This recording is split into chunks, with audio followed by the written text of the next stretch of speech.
Ei, São Paulinho.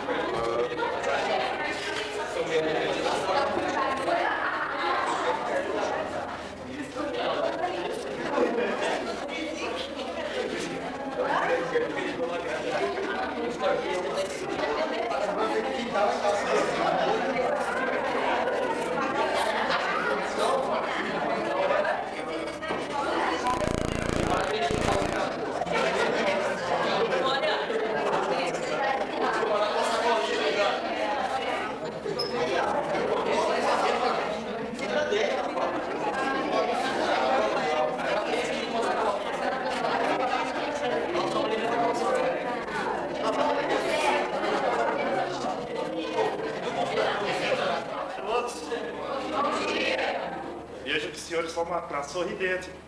Muito bom isso aí. O Estatuto da Criança e do Adolescente. Nós estamos aqui o Dr. Marcos Roberto Terres, que vai ser o palestrante, Dr. Francisco Pérez, Reinaldo Alves e meu nome é Cristiano. Estamos todos à disposição de vocês para qualquer pergunta, qualquer dúvida que os senhores tenham durante a palestra. Boa palestra a todos. Obrigada.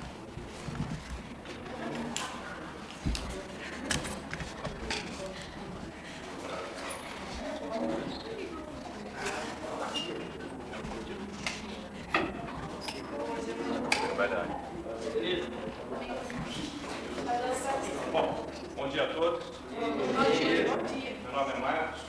Eu estou aqui para apresentar essa palestra a respeito do Estatuto da Criança e do Adolescente, a Lei 8.069 de 1990, que diz respeito à criança e ao adolescente infrator.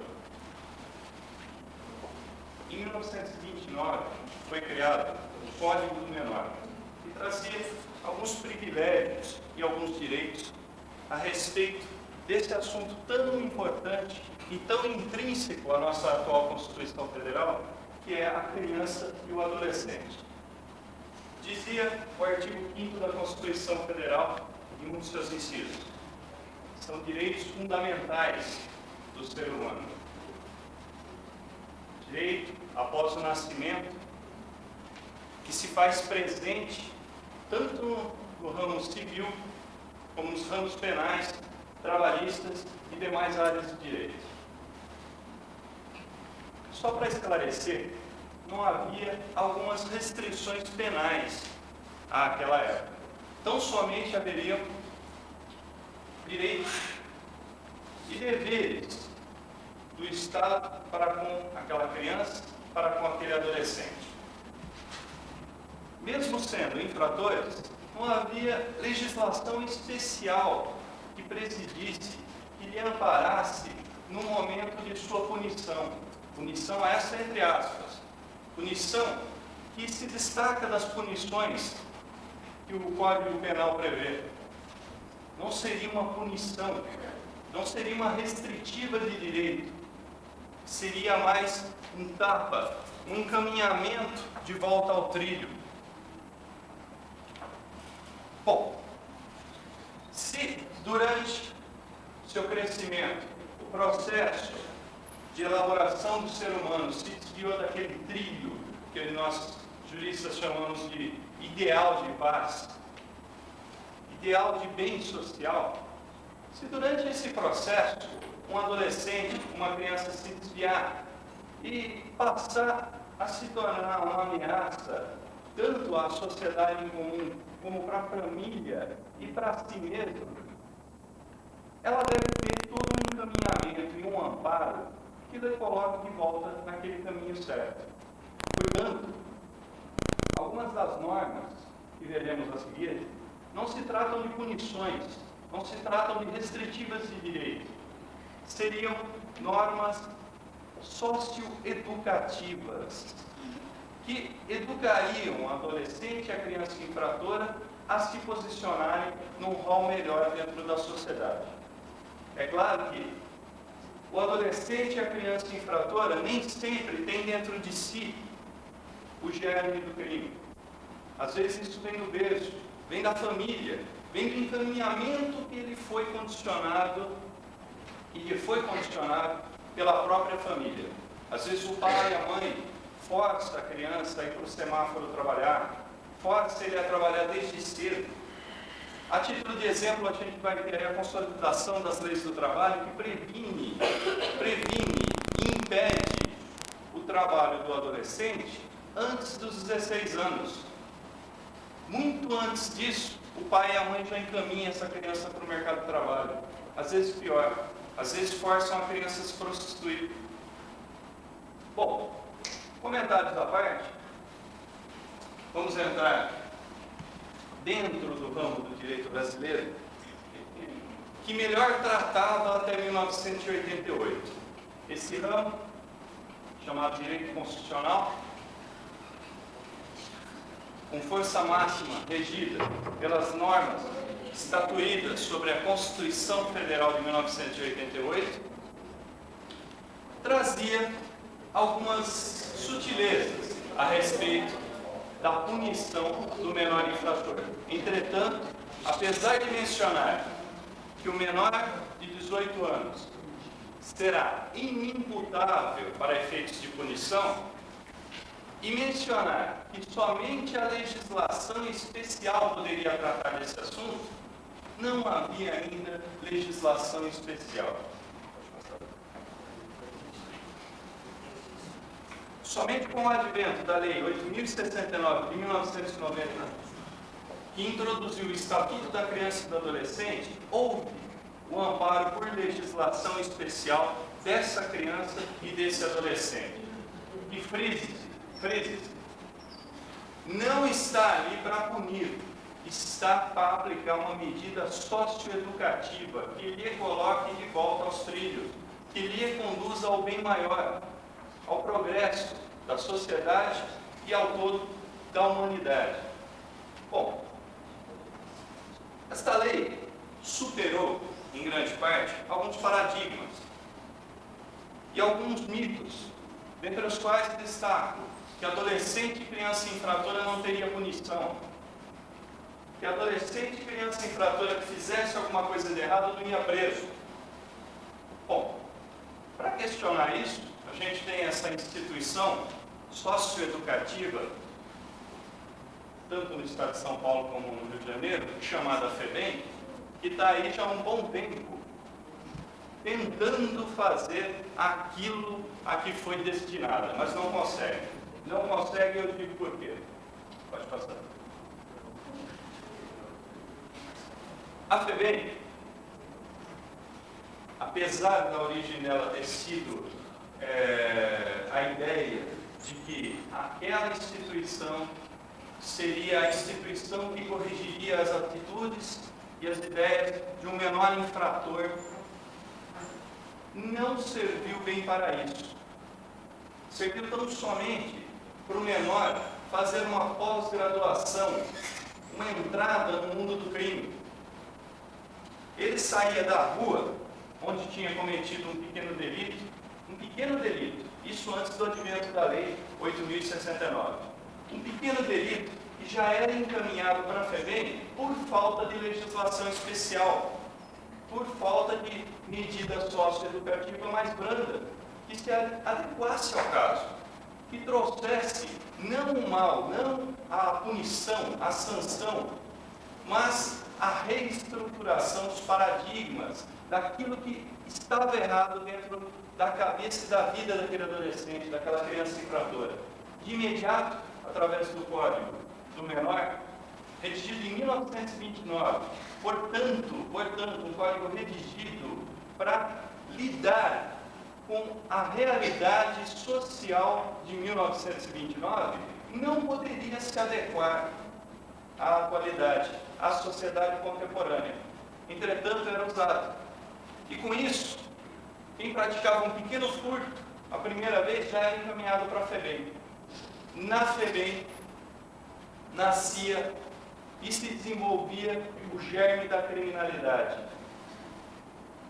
Vejam, a exemplo do que acontece em Rio de Janeiro e em São Paulo, Rio de Janeiro, Comando Vermelho, em São Paulo, o primeiro comando da capital, começa na FEBEM, nasce na FEBEM. Aquilo que se desenvolve numa grande organização criminosa, uma organização de alta periculosidade, uma organização que só traz prejuízos para a sociedade, uma organização que mata, sequestra, faz ativamente o tráfico de drogas e outros crimes hediondos que nem me recordo, que aterroriza, enfim, a sociedade, nasce lá. A criança, o adolescente é encaminhado para a FEBEM. Na FEBEM, ele trava contato com criminosos de alta periculosidade, menores de 21 anos, sim, lá dentro, menores de 21 anos, mas já escolados nessa matéria chamada crime. Porque quando você cai na FEBEM, você tem 3 opções, apenas 3 opções. No slide anterior, tinha uma foto de uma rebelião. Daqui a pouco nós veremos várias fotos de rebeliões. E vocês vão perceber uma coisa. Quem não faz parte da rebelião é refém. Quem não se integra a um dos focos criminosos, a uma das gangues dentro da FEBEM, é morto.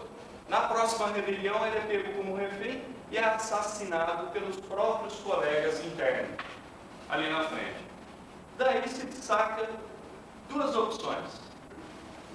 Ou você integra, por menor que fosse o seu crime, antes de 1990, ou você integrava uma dessas organizações criminosas, você fazia a pré-entrevista a entrar no Comando Vermelho ou no primeiro Comando da Capital. Você entrava para fazer uma entrevista lá na FEBEM. Praticamente queria conduzir a esse mercado, entre aspas, de trabalho, PCC, Comando Vermelho. Você tinha 2 opções à primeira vez. Ou você entrava, ou na próxima rebelião você morria. Você era pego como refém, era assassinado na frente das câmeras para mostrar que eles não estavam brincando. A terceira opção era a fuga. Mas vejam, prevê o Estatuto, atualmente, prevê o Estatuto da Criança e do Adolescente, que a cada fuga, a cada destruição de patrimônio, a cada agressão que você cometer lá, sua pena dentro da instituição seria acumulada. Tem um limite de 3 anos, atualmente. Só que a cada vez que você dilapida o patrimônio público, dilapidar o patrimônio numa rebelião, queimar colchões, arrebentar parede, serrar grade, quebrar telha, quebrar vidro, ou agredir um funcionário da FEBEM, um assistente social, um policial, ou mesmo um interno, cada vez que você pratica um desses atos, sua pena se acumula, porque é um novo crime contando sobre o crime antigo. 3 anos para aquele crime que ele colocou lá, 3 anos para o crime que você praticou. E vai indo, e vai acrescendo, até que, com 21 anos de idade, esta criança que se tornou adolescente dentro da FEBEM e que se fez homem dentro da FEBEM, é posta em liberdade, liberdade compulsória. Ele é encaminhado para fora da FEBEM. Nada vai segurar, por mais hediondo seja o crime que ele tenha cometido, fora ou dentro da instituição, ele vai ser posto em liberdade. Com 21 anos. E já integrando dentro da FEBEM, primeiro Comando da Capital ou Comando Vermelho, se fosse no Rio de Janeiro, ele vai ter garantia de emprego, não é verdade? Ele vai procurar constituir família quando sair da FEBEM. Ele vai procurar um trabalho, a primeira coisa que ele vai fazer é comprar o jornal, procurar um trabalho, fazer a entrevista e começar a trabalhar, porque agora ele é um homem livre. Vocês acreditam nisso? De maneira alguma. De maneira alguma. Não somos tão inocentes a ponto de acreditar nisso. Se o que garantia a vida dele lá dentro é a integração dele em uma dessas organizações criminosas, o que vai continuar garantindo a sobrevivência dele fora da instituição essa que, apesar dos pesares, lhe dava comida, abrigo, conforto. Conforto entre aspas, né? O conforto necessário para se sobreviver. Mas lá fora ele não tem nem comida, nem abrigo. Quem vai lhe dar abrigo? Aliás, se ele inventar de sair de uma dessas organizações criminosas lá fora, há mais chance dele ser morto do que lá dentro da instituição. Bom, o professor Damásio de Jesus costumava sempre comentar esse artigo que saiu publicado no Estado de São Paulo, a respeito do menor infrator e do Estatuto da Criança e do Adolescente, que, quando na inerência do atual Código Civil, que passou a entrar em vigência em janeiro de 2003, baixou-se a idade de punição para 18 anos, ele comentou uma irregularidade que ainda estava no Estatuto da Criança e do Adolescente, de 1990. Dizia o artigo 103 que aquele menor infrator só seria posto em liberdade após o transcurso máximo de 3 anos sobre a primeira pena ou preso quando completar 21 anos de maneira compulsória, seria posto em liberdade. Mas veja, ele completou 18 anos dentro da FEBEM. Ele fez aniversário dentro da FEBEM e praticou um outro ato dentro da FEBEM. Continua sobre a égide do Estatuto da Criança e do Adolescente. Ele tem 19 anos, matou um interno lá dentro.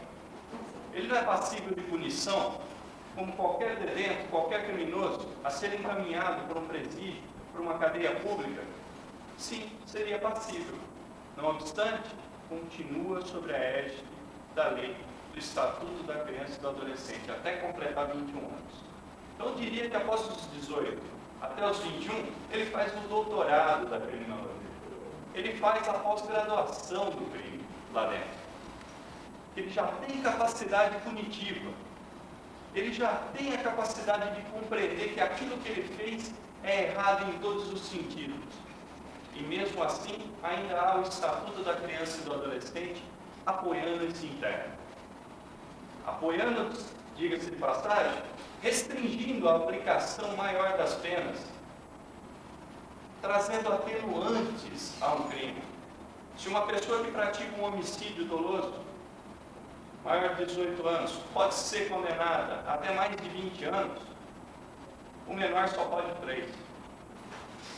Mas frise, se matou lá fora, vai aprontar lá dentro e vai acumular com mais 3, mais 3, mais 3. Porque quando dão aquela opção para ele, ou você entra para a nossa organização criminosa, ou nós te matamos, a partir do momento que ele integra uma associação criminosa, digamos assim, ele vai participar de uma rebelião. E participando de uma rebelião, o crime organizado tem maneiras de segurar esse adolescente até a maioridade. A maioridade de 21, porque a maioridade dada pelo Código Civil era 18 anos. Pode passar. Bom, o artigo 228 da Constituição Federal de 88 dizia: são penalmente inimputáveis os menores de 18 anos, sujeitando-se às normas de legislação especial. Legislação especial essa restrita ao Estatuto da Criança e do Adolescente. Para perceber e captar melhor o sentido dessa palavra inimputável, eu vou explicar para vocês o que é imputar. Imputar é condicionar uma atitude delituosa ao ato de uma pessoa. Óbvio que deve haver uma previsão legal dessa atitude criminosa. A exemplo, puxar a cadeira, atitude criminosa? Não. Passível de punição? Não. Há previsão no Código Penal? Não. Perfeito. Venho aqui, pego essa chave, não é minha, ponho no bolso e saio. Furto. Passível de punição? Passível de punição. Por quê? Há previsão no Código Penal. Há uma previsão que diz respeito ao furto sobre essa atitude, essa ação. Pegar coisa alheia para si ou para terceiro, com fins de proveito econômico, seja patrimonial ou financeiro. Isso é furto e é apenado. Bom, nesse caso, eu, sujeito maior de 18 anos, detenho a qualidade de imputabilidade. Imputabilidade. O que é a qualidade de imputabilidade? Além de ser o fato de o meu ato, a minha ação, estar prevista como crime dentro do Código Penal, é também o fato de eu ter plena consciência daquela atitude como ilícito penal, como atitude criminosa. Eu sei que é errado, mas eu faço. Porque presume-se que a partir dos 18 anos, o cidadão tem plena capacidade, plena consciência de todos os seus atos. Essa presunção vem um pouquinho da vivência de vida. Não que abaixo de 18 anos o cidadão não saiba o que é certo e o que é errado. Presume-se que acima dos 18 anos, esse cidadão já deu tantas cabeçadas que já vai saber que aquilo é muito errado, que aquilo não é muito certo. Então ele já vai ter uma consciência maior do que é certo e do que é errado. Enquanto isso, ele está num período de experiência, ele está se adaptando à vida. Mas mesmo essa desculpa do adolescente, da criança estar se adaptando à vida, estar tomando gosto pelas coisas da sociedade, estar, digamos, experimentando um pouquinho de tudo, não isenta ele de punição.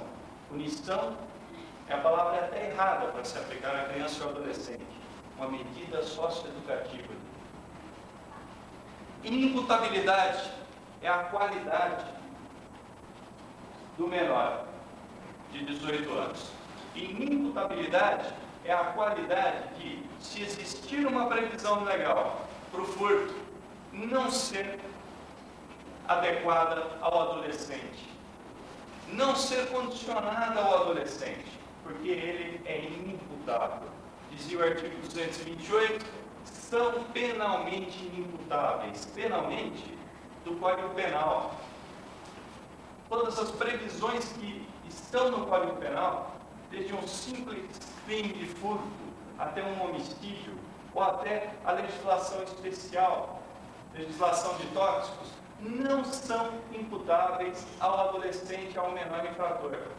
Só acima de 18 anos ele vai ter esse rol, esse amplo rol de crimes para ser jogado na lista dele. Pode passar. O artigo 27 do Código Penal repetia isso. Não sei se daí de onde vocês estão, está dando para ver claramente, mas aqui são cenas de uma rebelião na FEBEM. No canto superior esquerdo estão todos os detentos, todos os internos, menores de 18 anos, nus.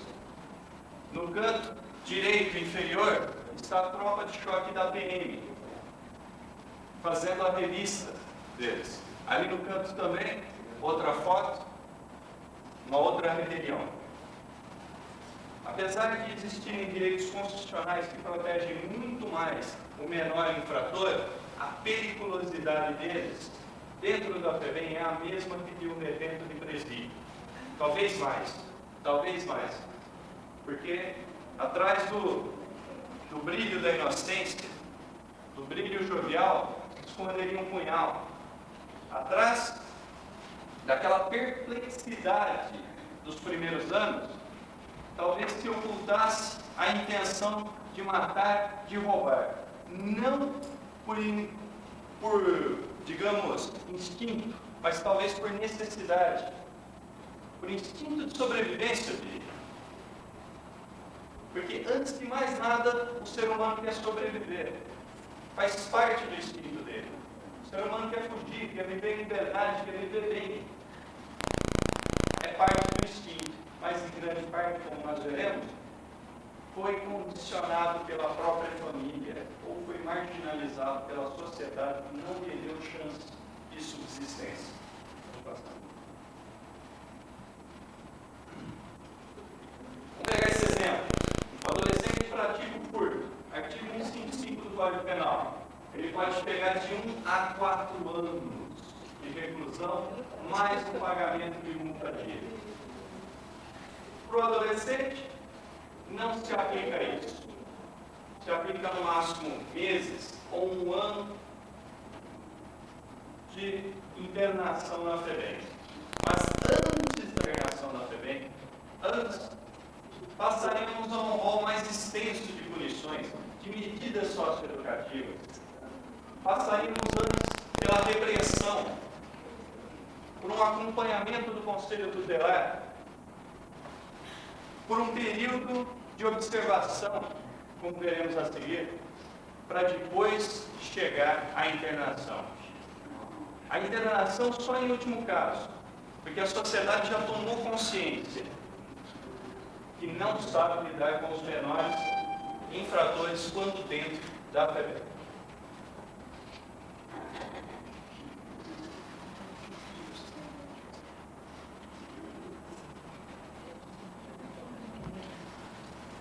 Vamos pegar, a princípio, a apuração de um ato infracional atribuído a um adolescente. Como se faz isso? Não é da mesma forma que se procede na investigação criminal. Para começar, não é com o mesmo rigor, com o mesmo formalismo de uma investigação criminal. Caso se tenha notícia da autoria de um crime feito por um adolescente infrator ou uma criança infratora, ele vai ser encaminhado à autoridade judicial que tenha jurisdição sobre aquele fato ou aquela cidade, aquela região. Leia-se autoridade judicial desde o juiz, o representante do Ministério Público, até a assistente social e o conselheiro tutelar. Ele seria encaminhado para que haja uma repreensão verbal, para que haja a adequação do que ele fez à devida medida socioeducativa. No entanto, reza o artigo 172, se esse adolescente infrator foi pego em flagrante, ele imediatamente será conduzido à delegacia de polícia, a autoridade policial competente para aplicar a devida jurisdição sobre aquilo. Na frente do delegado do escrivão de polícia será lavrado um auto de ocorrência, um termo circunstanciado ou mesmo um boletim de ocorrência, que traga elementos constitutivos daquele delito. E a partir daquele momento vai haver uma investigação fiscalizada pelo Estatuto da Criança e do Adolescente, que apesar desse Estatuto estar ali para punir, para regrar o comportamento da criança e do adolescente, também está ali para proteger. Aliás, o maior fundamento da criação do Estatuto da Criança e do Adolescente é a proteção do menor. É a proteção do menor, mesmo quando infrator.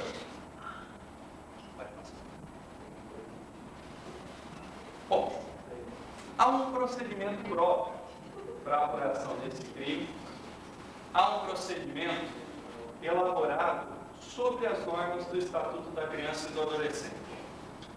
Vejamos, o adolescente, ele ficaria recolhido pelo prazo máximo de 5 dias na cadeia pública.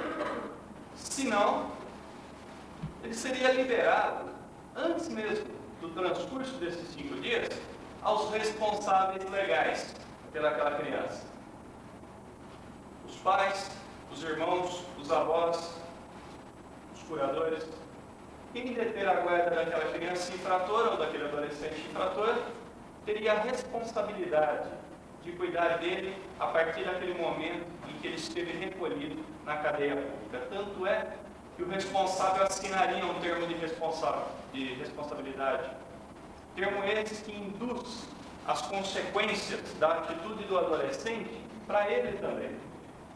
Para ele também. Porque ele, como responsável legal, deveria ter a obrigação de zelar pelo comportamento daquele jovem infrator. O prazo máximo em que chegaria uma internação na FEBEM, como eu disse, seria 3 anos. 3 anos se cumulam com a projeção de outros crimes lá dentro. Afora isso, o adolescente não ficaria detido junto aos maiores de 18 anos. Ficaria em compartimento especial dessa cadeia ou instituição. Ficaria separado dos maiores de 18 anos. E só seria liberado ao responsável legal ou mediante afirmativa do conselheiro tutelar de que, a partir daquele momento, ele cuidaria do caso.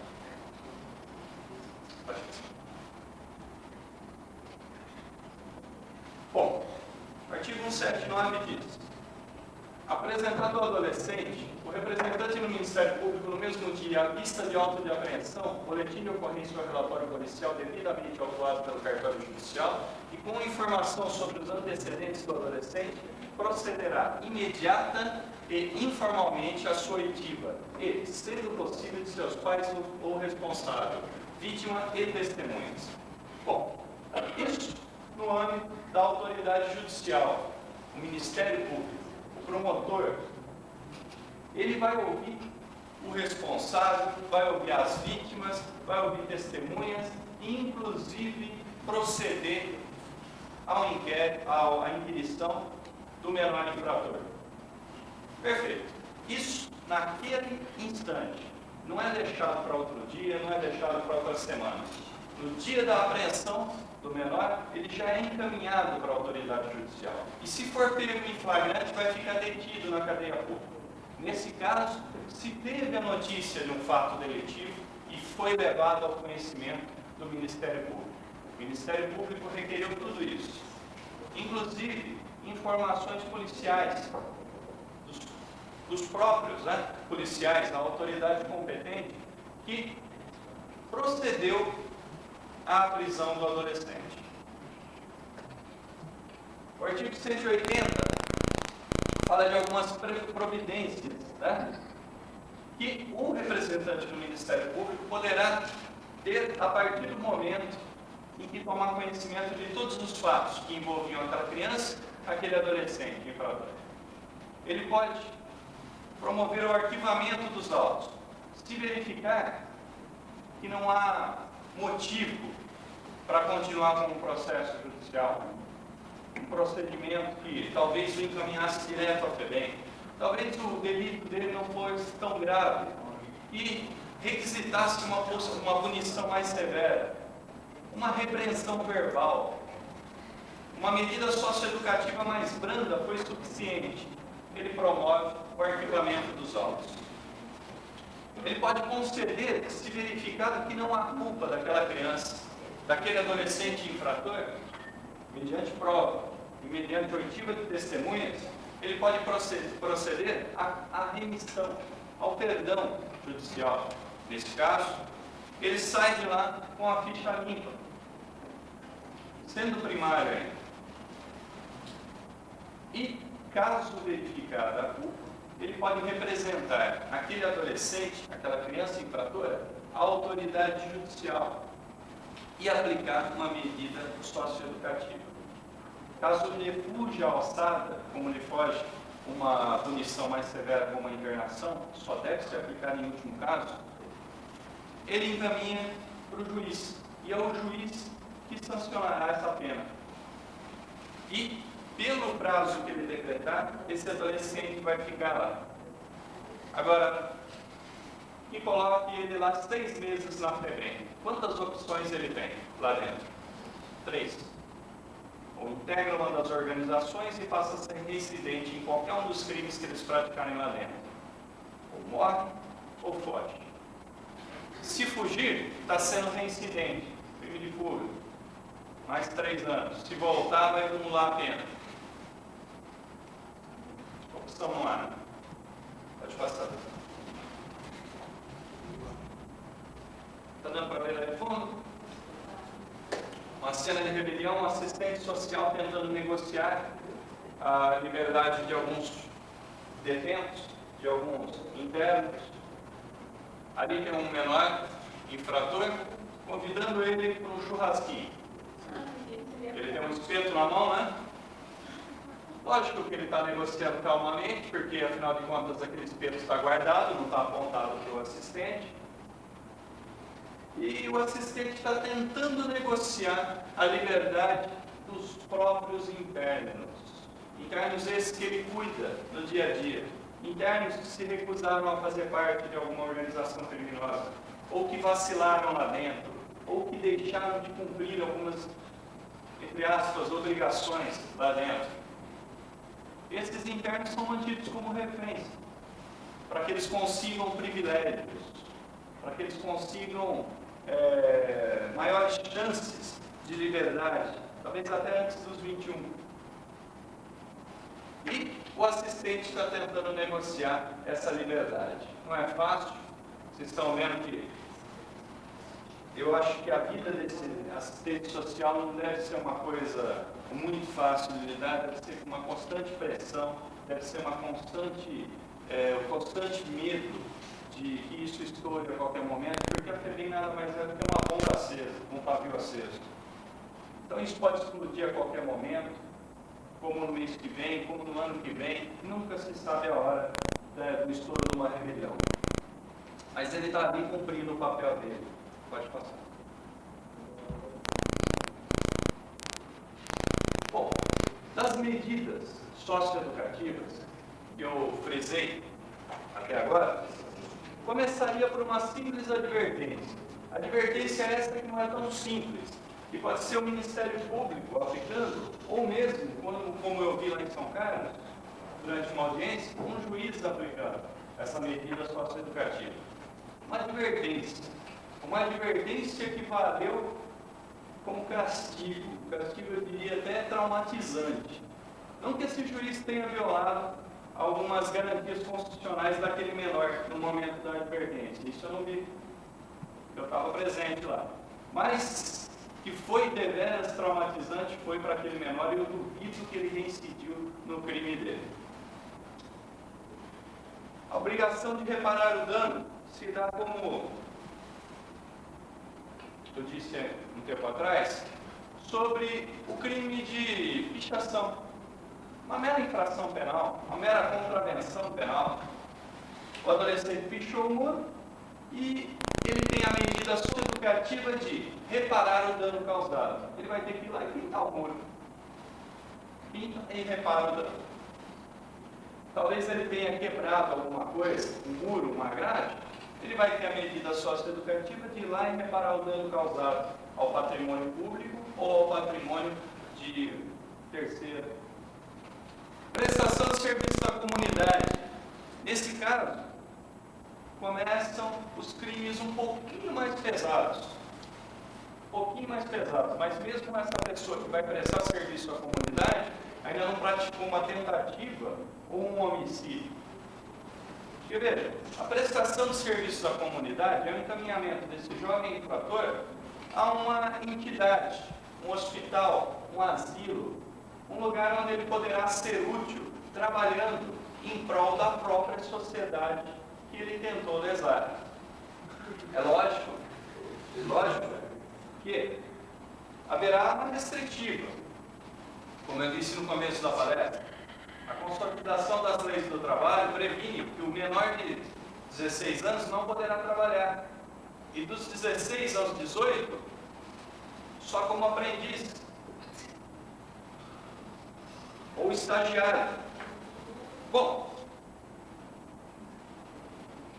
imagine o seguinte, e se ele for menor de 16 anos? ele vai ser encaminhado para uma instituição para trabalhar uma medida socioeducativa que, digamos, ajude a sociedade? Não.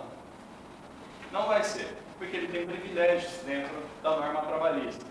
Nesse caso, ele poderá simplesmente ser advertido ou obter uma liberdade assistida, que é o 4º grau de punição do Estatuto da Criança e do Adolescente. Essa liberdade assistida se caracteriza com: ele pode frequentar a escola normalmente, ele pode ficar em casa, pode sair? Não.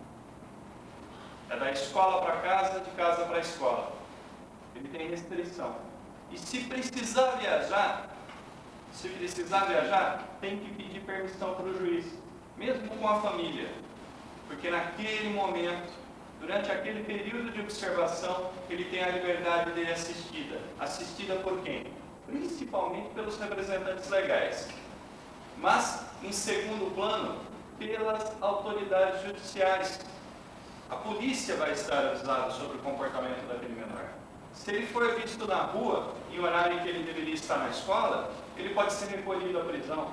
Reincidência a crime. Reincidência ao simples fato que você quebrou a medida socioeducativa que lhe foi abstrita. Lógico que se ele estava a caminho de casa, ele tem como falar: olha, eu estou saindo da escola, estou indo para casa, não se preocupa não. Agora, fora de horário ia ser questionável isso. Se ele violar essa liberdade assistida, ele vai poder ser reincidente. E daí, pisou na bola uma vez, já é internação. Você pode até pensar: não, ele recebeu uma repreensão verbal. O próximo da lista, se ele voltar a incidir naquele crime, é a obrigação de reparar o dano. Não. Bastou uma vez, já está sobre aviso, não importa qual foi. Da 1 até a 5, reincidiu, vai para a 6. E leia-se na 6, internação em estabelecimento educacional, leia-se FEBEM. Direto. Incidiu em qualquer uma daquelas restritivas legais, voltou a praticar o crime, volta para lá. Direto para 6. Bom, o inciso 5º fala de inserção em regime de semiliberdade. Esta semiliberdade seria da escola, dá uma passadinha em casa, dá uma luz para os representantes legais, mas chegou a noitinha, vai dormir na FEBEM ou vai dormir na cadeia pública. Isso é semiliberdade. Pratica os direitos e obrigações dele durante o dia em perfeita consonância com a vida normal dele. À noite, ele vai ter a liberdade restringida por grades. Ele tem que se apresentar à autoridade judicial e fica recolhido até de manhãzinha. Volta a trabalhar no outro dia, trabalha, estuda, volta lá para dentro. Ou FEBEM, ou no caso, seria bem mais benéfico para ele uma cadeia pública isolada dos maiores de 18 anos. Bom, o 6º caso, como eu disse, internação na FEBEM. E houve um adimplemento do Estatuto da Criança e do Adolescente, uma mudança no artigo 101, que antes era previsto 6 incisos que privilegiavam tão somente a segurança do menor infrator, porque ali são restritivas de direito em função do comportamento. Do inciso 1 ao inciso 8 hoje, antes era até o inciso 6, houve uma adaptação, uns meses atrás, e colocaram mais 2 incisos lá. Do inciso 1 ao inciso 8, são medidas que visam a proteção, mesmo que ele tenha cometido um crime. Ele cometeu o crime, vamos ver o perfil desse adolescente. Ele já havia cometido crime antes? Não. Como que era o comportamento da escola? Os professores falaram que era um bom aluno, era esforçado. O que será que aconteceu? Vamos verificar. Começa pelo 1. Encaminhamento aos pais ou responsável mediante termo de responsabilidade. Vamos verificar junto aos pais. Porque o comportamento daquela criança, daquele adolescente está daquela forma agora. mediante termo de responsabilidade. Os pais assumem a culpa pelo que acontecer dali para frente. Orientação, apoio e acompanhamento temporário. Essa orientação, assistente social ou conselheiro tutelar vai poder dar, vai poder financiar essa orientação, vai trazer a acolhida da sociedade até aquela criança, aquele menor infrator, dizendo: você errou, mas o ser humano erra. Nós perdoamos, vamos tentar novamente. Terceiro, matrícula e frequência obrigatória em estabelecimento oficial de ensino fundamental. Nesse caso, ele foi pego na rua, estava no semáforo, vendendo laranja, fazendo malabarismo, limpando para-brisa de carro. Recolheram ele, o conselheiro tutelar, levou para o Ministério Público. O Ministério Público impôs uma sanção mais aos pais do que a ele, porque para ele é benéfico.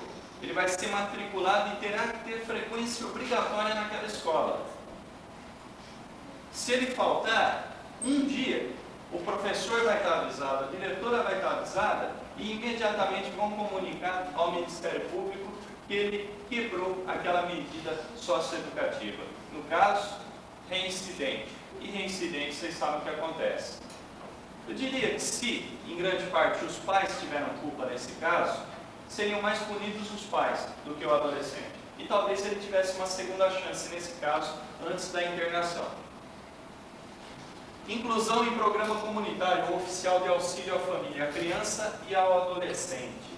É quando a família não tem condições de sobrevivência, não tem as mínimas condições de subsistência, seja alimentar, seja de infraestrutura da própria casa, seja o teto. Nesse caso, a assistência social, para tirar aquela criança das ruas, vai e ajuda a família. Ajudando a família, talvez até arranjando um emprego para o pai daquela família, desde que uma pessoa honesta, arranjando um emprego para o pai daquela família, ele consiga tirar aquele adolescente, aquela criança da rua. Nesse caso também, a medida ajuda a família como um todo. E indiretamente, o adolescente, a criança infratora. Requisição de tratamento médico, psicológico ou psiquiátrico em regime hospitalar ou ambulatorial. Às vezes a criança chega tão traumatizada na frente do Ministério Público, do juiz, do delegado, do assistente social ou do conselheiro tutelar, chega tão machucada, chega com marcas de hematoma, chega ferida, chega sangrando, que é necessário, antes de mais nada, o encaminhamento médico ambulatorial. E caso a sequela não seja superficial, porque superficial é a pele, mesmo uma cicatriz, um corte profundo, seria superficial. Porque o mais grave é a cicatriz aqui dentro. Ele seria encaminhado para um acompanhamento psiquiátrico. Então, antes de se aplicar uma medida daquelas, do 1 ao 6, se aplicaria o acompanhamento psiquiátrico. Iríamos descobrir por que aquela criança está daquele jeito. Iríamos descobrir os medos, os traumas que ela carrega, para constantemente estar infringindo o Estatuto da Criança e do Adolescente. Inclusão em programa oficial comunitário de auxílio, orientação e tratamento a alcoólatras, toxicomanos, abrigo e entidade. Abrigo e entidade é o último. Essa internação e orientação é no caso da criança chegar, a criança ou adolescente, chegar já dependente químico, dependente, fumo, álcool ou qualquer droga, substância entorpecente que lhe cause dependência. Nesse caso, ele não pode ser advertido ou mesmo internado na FEBEM. Ele tem que ser tratado para ser libertado daquele vício e tentar, a partir daí, uma reintegração social. Abrigo em entidade. Essa entidade não é a FEBEM. Essa entidade seria, a exemplo do que a gente tem aqui em Descalvado, o Santa Aliança, uma casa que o Conselho Tutelar mantém lá perto do CERT para abrigar menores e famílias, seria o Asilo das Crianças, um orfanato, seria esse tipo de entidade. Significa que esse adolescente, essa criança infratora foi colhida da rua, mas Ele não estava fazendo nada de errado. Ele foi retirado da rua. Qual o crime dele? Na verdade, devia se perguntar qual o crime da sociedade em deixar aquela criança ali abandonada. Qual o crime dos pais dele?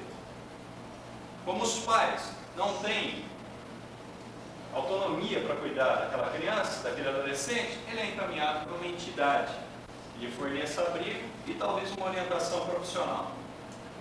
Ou ainda colocação em família substituta, uma adoção regulamentada por norma especial que tira aquela criança da rua, caso não tenha pais, representantes legais, e a destina a uma família substituta, no regime de adoção.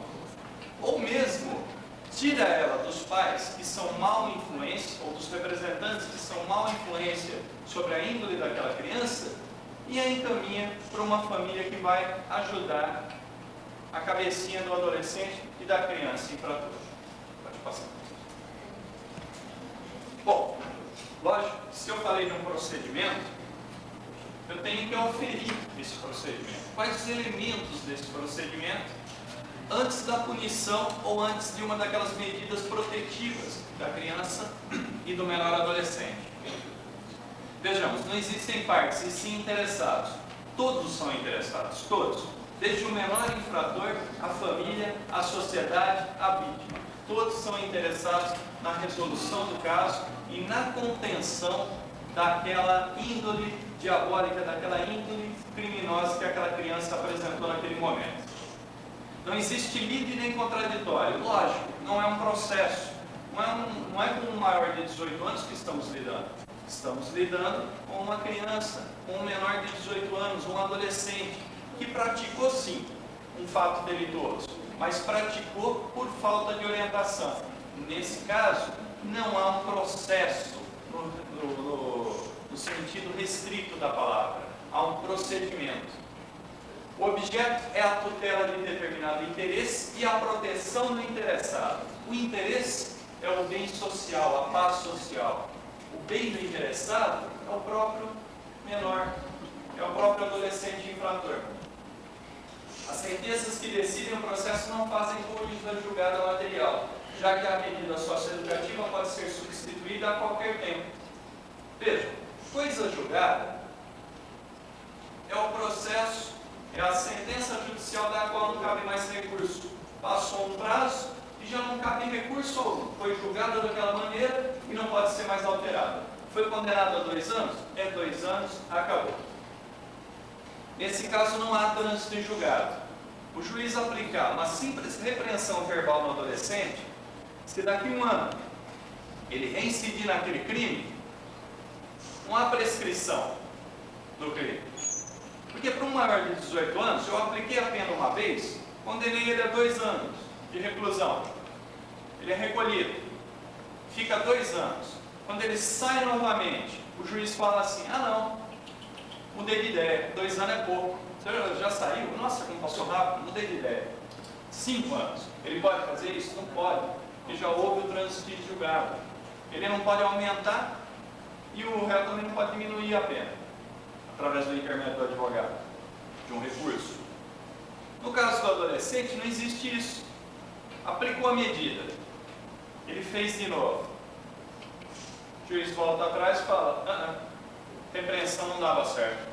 Internação, encaminhamento. Por favor, vai se internar. Foi bem na cara.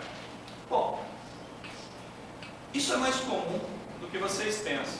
A gente poderia até pensar: não, vai passar primeiro por uma advertência, depois vai para uma outra medida socioeducativa, vai tentar internar ele numa escola, vai fazer com que ele tenha frequência obrigatória numa escola. Não é bem assim. Ele, a critério do juiz, se ele violou aquela norma, se ele violou aquela medida socioeducativa, o juiz já encaminha ele imediatamente. Só que antes disso, é necessário oferir também algumas características desse jovem, principalmente quanto à natureza do ato infracional praticado. É um ato grave, gravíssimo, um ato mais brando, daí apenar a consequência daquele ato. Os antecedentes do adolescente ou da criança também são importantes. saber se ele é reincidente. Isso vai estar fechado tanto na delegacia como no fórum local. Saber se ele já praticou outro crime semelhante. Ocupação lícita. Leia-se ocupação lícita se ele está cursando escola, se ele está devidamente matriculado e frequentando aula, ou se ele tem trabalho a partir dos 16 anos. Se ele tem isso, ele tem ocupação lícita. No caso de ocupação lícita, ele é facilmente encontrado. Então, vamos aplicar simplesmente uma repreensão verbal nele. Aplicamos a repreensão verbal e, se necessário, se soubermos de outra coisa que desabone o comportamento daquele jovem, desabone esse privilégio de apenas ter imposto sobre si a repreensão, nós procuramos ele, através do conselheiro tutelar, da assistência social, na própria casa dele. Na casa dele, porque ele tem endereço certo. Lógico, é óbvio. Decorre de, olha, se eu estou matriculado numa escola, eu tenho casa. Se eu estou trabalhando, eu tenho residência. Então ele sabe onde me encontrar. Se tem ocupação lícita, mais fácil de encontrar, medida mais branda para essa pessoa. Respaldo familiar. Se ele tem o apoio da família, tem os pais, o representante legal, e esses representantes legais são pessoas de índole boa, de comportamento adequado à sociedade, a punição dele vai ser mais branda também. Agora, se os pais, em grande parte, são responsáveis, também vão piorar a situação dele. Porque veja, o pai está preso, o adolescente pratica algum crime, vamos verificar. O assistente social vai na casa e fica sabendo que o pai está preso. A mãe se prostitui. Vem cá, você vai melhorar? Bem, acho que não. A medida é mais severa. Não creio que chegue à internação tão já. Talvez vai passar pelo artigo 101, daqueles incisos do 1 ao 8, vamos tentar melhorar a vida desse jovem antes de questionar. Ele está fazendo isso porque quer? Não, lógico que não. Em hipótese alguma ele faz isso porque quer. Como eu disse logo no princípio, é por sobrevivência. Ou é por exemplo dos pais. Vamos aplicar primeiro aquelas medidas protetivas, para depois pensar em estacionário.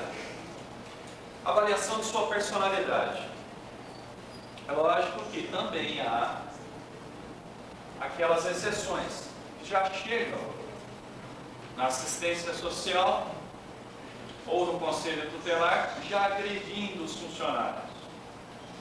Se já dentro do carro do conselheiro tutelar, aquela criança está dando soco no conselheiro tutelar, boa coisa não deve ser. Nesse caso, ele pode ser encaminhado por um tratamento psiquiátrico ou simplesmente já denegada qualquer sanção mais branda e ser encaminhado para a internação. Eu acho que no caso de um homicídio, ele matou alguém, não vai ser aplicada uma repreensão verbal. E avaliada a personalidade daquela criança, daquele adolescente, vai ser encaminhado fatalmente para a internação. Pode passar. Bom, sobre isso, eu trouxe aqui, como respaldo do que foi apresentado, uma emenda, que é um resuminho de uma decisão de um juiz. Então veja, adolescente que descumpriu injustificadamente a medida socioeducativa anterior, tendo incorrido no cometimento dos atos infracionais equivalentes a furto e roubo qualificado, mostrando-se inato ao convívio social, conversão da medida de semi-liberdade. Veja, ele estava dormindo na cadeia ou na FEBEM, mas estava trabalhando ou estudando normalmente. Conversão da medida de semi-liberdade em internação por prazo indeterminado. Internação por prazo indeterminado. Nesse caso, o juiz já sabia daqueles 3 aspectos da FEBEM. Ele já sabia. Olha só, ele vai para lá, condenado por 3 anos. Chega lá, o que vai acontecer? Ou ele entra para uma organização criminosa, ou ele foge. Nos 2 casos, já não é 3 anos, já acumulou para 6. Perfeito. Então ele morre. No caso de morrer, também é por prazo indeterminado, né? O doutor pode passar. Gosto sempre de comentar essa frase do juiz Melo Matos, um dos juristas que trabalhou no Código de Menores de 1929, um homem que tinha grande visão de sociedade, que ele já previa que aquela proteção criada no Código de Menores talvez estivesse pouco adequada à época, mas que no futuro seria necessária. Então dizia ele, a descabida noção de pena houve de ser substituída à medida educativa disciplinar, mais elevada e mais humana, porque a lei deve pensar em educar e regenerar, antes de reprimir e punir. Que era óbvio que se eu segurasse o adolescente, se eu punisse ele imediatamente, se eu trouxesse consequências mais graves para a vida dele, que a internação na FEBEM, o encaminhamento dele para aquele centro de formação de criminosos, eu não ia educar, eu não ia redimir. Eu ia encaminhar um novo criminoso a uma organização criminosa.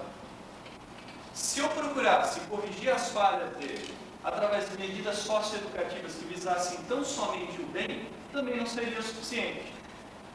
O Código de Menores de 1929 previa isso. Tanto que em 1990 foi criado o Estatuto da Criança e do Adolescente.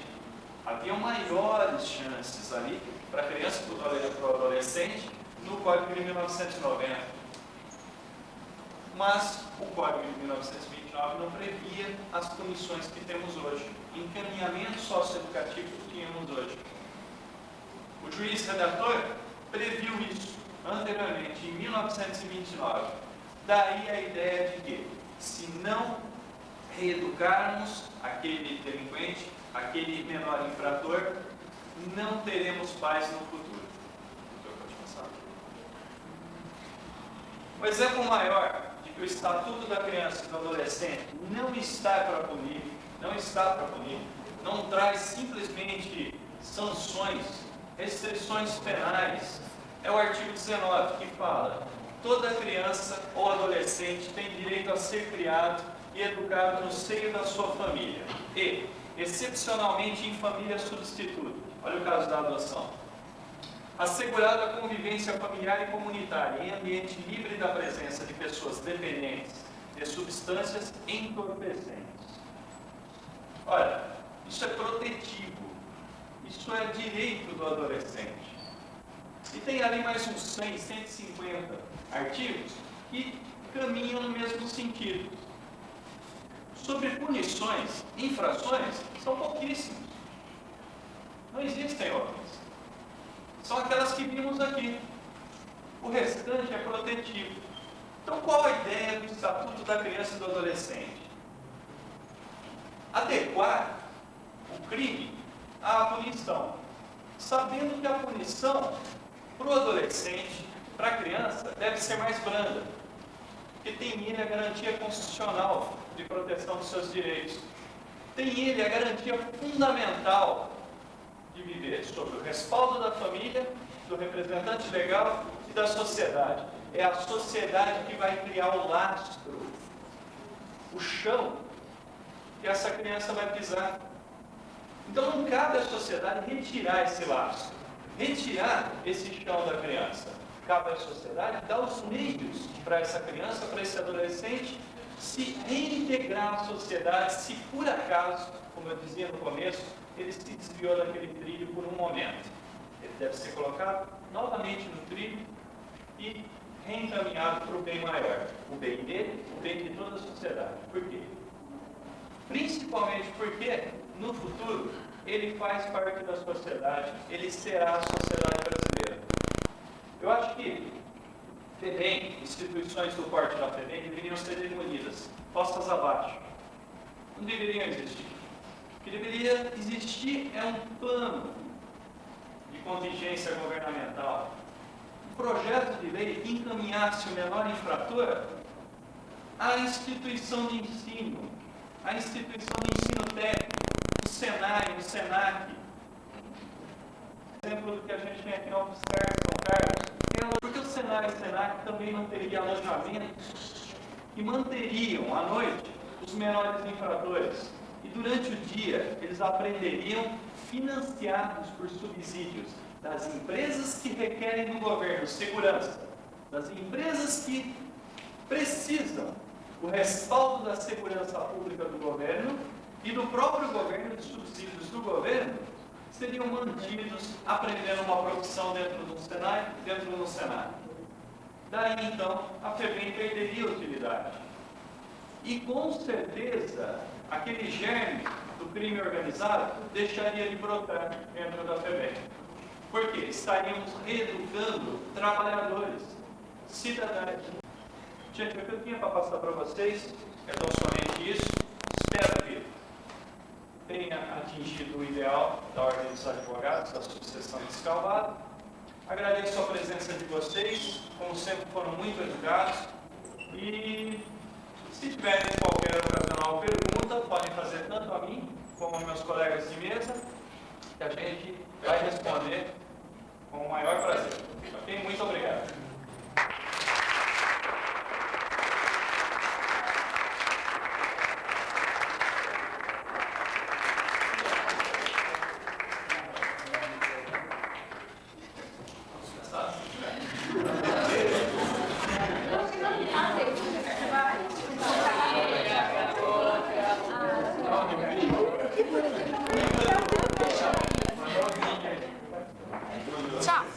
Tchau. Você só faz arte.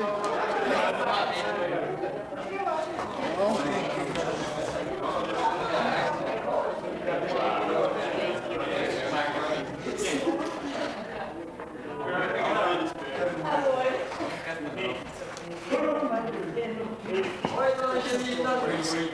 Nossa, aqui não vai ter